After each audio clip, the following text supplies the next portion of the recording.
ராவையா என்ன செய்யணும் பாரு. நோட்டு வாசிச்சு ஒரு பொறுக்கி மாதிரி எல்லா பொண்ணுக்கும் పణం గుర్తు ఊదుతావా?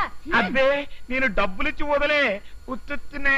तुम चुप रहो, तुम्हारा खेल मत हमको मालूम है. నువ్వు గిట్ల గనక ఇంకొకసారి నకరాలు చేస్తే కత్తెట్టి నీ నాలుక కోసేస్తాను.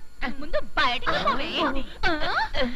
ఏంటివయ్యా రోజు రోజుకి నకరాలు ఎక్కువైపోతున్నాయి. నీకు గిట్లా కాదు.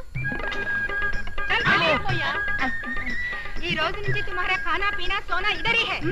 खाना पीना సరేనే, సోనా కూడా ఈ సాప మీద అయితే సరసంలా నడుము మోకాలు నొప్పులు పడతాయి. సరసం లేదు కిరసం లేదు, ఒక మాసం తనియా తోంగు అంతా సరియపోతది. ఏంది ముగ్గురు పెండ్లంలో పెట్టుకొని ఒంటరిగా సాప మీద వండాలి? గట్ల చేస్తే గాని గీ ఎదవబుర్రకి బుద్ధి రాదు.